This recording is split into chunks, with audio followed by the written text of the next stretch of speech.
tutti, sono Maurizio Zumerle, direttore di Verona Economia. Oggi parliamo della prossima assemblea del 26-27 giugno 2020 di Cattolica Assicurazioni.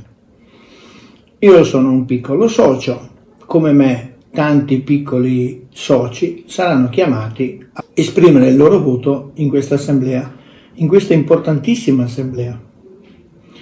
Voi sapete che Cattolica è una società cooperativa, per cui piccoli soci o grandi soci hanno sostanzialmente lo stesso diritto di voto. Si chiama voto capitario, una testa, un voto. Quest'anno l'assemblea è un po' diversa dal solito, non ci sarà il pranzo consueto, non ci sarà il gadget di fine assemblea, ma occorrerà che il socio si procuri il biglietto dell'assemblea presso la sua banca o il suo istituto finanziario e con questo documento compili la scheda di voto. Scheda di voto che ad oggi, venerdì 19 giugno, non è ancora arrivata, ma che può trovare tranquillamente sul sito. Questa assemblea si svolgerà col sistema del rappresentante comune. Rappresentante comune vuol dire che noi soci compileremo una scheda di voto dove esprimeremo la nostra volontà favorevole, contraria o astenuta agli 8 punti che ci sono sulla scheda. Per inciso, l'8° punto non conta, è stato eliminato perché è relativo alle revoche del consigliere Minali, il quale le dimissioni, per cui non è importante quel punto, ma essendo già indicato non si poteva togliere. Come si arriva a votare? Dicevo, occorre la scheda di voto e qui direi che è relativamente semplice.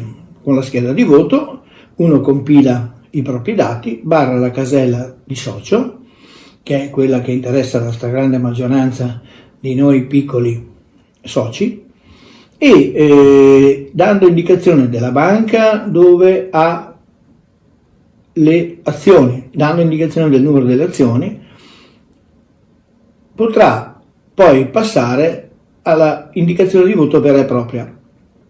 Occorrerà allegare il documento di identità, fare una firma nella prima pagina di questa scheda di voto, nella quale andranno indicati i riferimenti al documento di identità che viene inviato.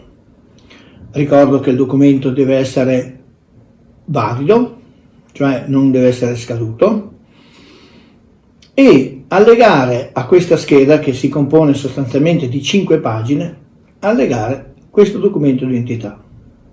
Una volta che ha espresso il suo voto, dovrà spedire il tutto alla Computershare, all'indirizzo di Roma di Computershare, e qui c'erano molte perplessità su come trasmettere questo voto.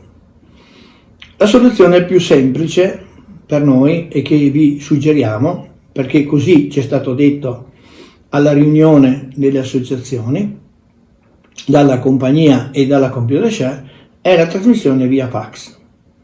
Per chi potesse, vale anche la trasmissione via PEC, vale anche la raccomandata con ricevuta di ritorno. Ricordo che la trasmissione deve garantire che la scheda di voto con i relativi documenti giunga a Computershare entro il 24 giugno.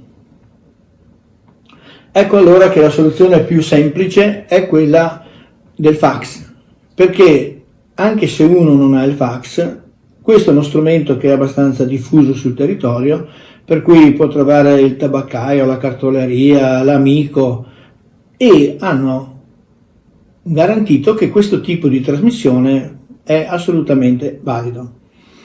Quindi il socio che ha compilato queste 5 pagine, le ha firmate nella prima pagina e nell'ultima, ha emesso le indicazioni di voto, potrà spedire via fax questi documenti con la sua carta d'identità. È importante votare, è importante non solo per noi, non solo per la società, per i dipendenti, per gli agenti che sono migliaia e migliaia di persone, ma è importante anche per la società veronese, è importante per il tessuto economico veronese. Cattolica è l'ultima realtà finanziaria di un certo rilievo che rimane nel Veneto. È importante andare a votare, è importante perché questa assemblea, oltre che essere ordinaria, è anche straordinaria. La parte straordinaria prevede 2 punti fondamentali per la vita della compagnia. Uno è la modifica statutaria che in qualche modo è stata concordata tra i vertici della compagnia e il gruppo di cosiddetti soci dissenzienti. L'altro è l'aumento di capitale. Aumento di capitale che, nato inizialmente per una funzione di sviluppo, in realtà ora è un aumento di capitale quasi imposto dalla autorità di vigilanza.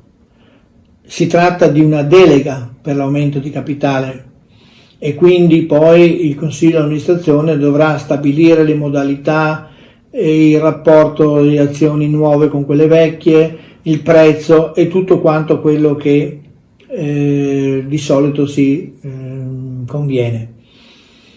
C'è anche la possibilità che l'aumento di capitale venga riservato solo a un'istituzione finanziaria o più, limitando quindi il diritto d'opzione dei soci. Tutte queste cose si vedranno solo dopo che è stata data la delega al Consiglio di amministrazione.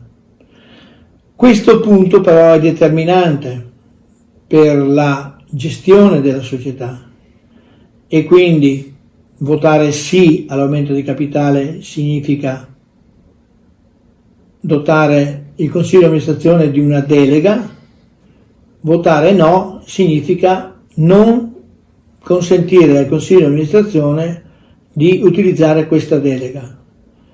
La terza opzione, l'astensione. Anche questa è un'opzione che al socio compete quando non ritenga di essere sufficientemente informato. Mi fermo qui, vi raccomando di andare a votare consapevoli, quindi cogliete tutte le occasioni possibili per informarvi in modo di esprimere un voto consapevole. Grazie e alla prossima occasione.